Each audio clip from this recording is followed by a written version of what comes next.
మోషే చనిపోయాడు. మోషే ఎక్కడ చనిపోయాడు? పిస్గా పర్వతం మీద. మోషే సమాధి ఎక్కడుంది? ఇప్పటికీ ఎవ్వరికీ తెలియదు. మోషే ఎక్కడ సమాధి చేయబడ్డాడో, ఏ స్థలంలో సమాధి చేయబడ్డాడో, మోషే సమాధి ఎక్కడుందో ఎవ్వరికీ తెలియదు. అంటే సమాధి ఎక్కడుందో తెలియకుండా మోషే సమాధి చేయబడ్డాడు. మోషే సమాధి ఎందుకు పలానా స్థలంలో చేయబడ్డాడు అని ఎందుకు రాయబడలేదు తెలుసా? ఒకవేళ మోషేనే గనక పలానా స్థలంలో సమాధి చేయబడి ఉంటే ఇక ఇశ్రాయేలీలంతా ఏం చేసేవాళ్ళు తెలుసా? ఆ సమాధి చుట్టూత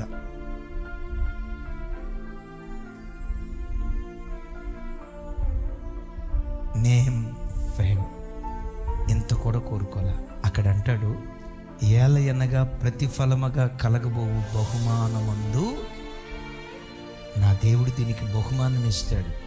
ఆ బహుమానం ఏంటో తెలుసా?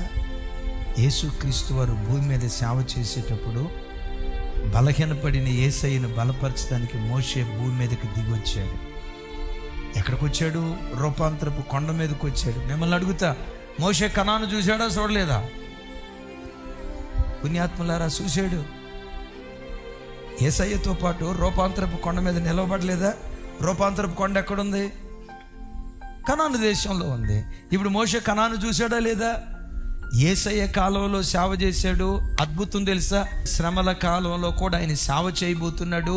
అద్భుతమైన సేవ చేసి మోషే సమాధి రహస్యం అయితే ఇప్పుడు మోషే పునరుద్ధానాన్ని ప్రపంచానికి దేవుడు బహిర్గతం చేయబోతున్నాడట. మీకు తెలుసా? 7 ఏళ్ల శ్రమల కాలంలో 2 సాక్షులు, ఏలియా, మోషే ఇద్దరు అంటారు కదా. ఆ మోషే చంపబడితే ఆ మోషే చంపబడిన విధానం ప్రపంచమంతా టీవీ మీడియా టెలికాస్ట్ చేస్తూ ఉంటే ప్రపంచమంతా చూస్తుంటుండగా మోషే మీదకి పునరుద్ధానపు శక్తి దిగి వచ్చి సజీవులై పరలోకానికి ఆరోహణమై వెళ్ళిపోతూ ఉంటారు.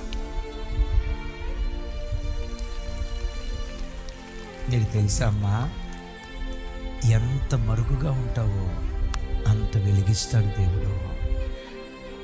నీ నేమ్ ఫేమ్ కోరుకోకుండా ఎంత దాచబడి ఉంటావో ఓ దైవజనుడిగా నిర్మలమైన మీ హృదయాన్ని రేపుతున్నా చంచల బుద్ధి తీసేయ్యా. నీళ్ల వలె ఇటు అటు చంచలంగా కొట్టుకుని పోయే ఈ మనస్తత్వం తీసేయ్యా.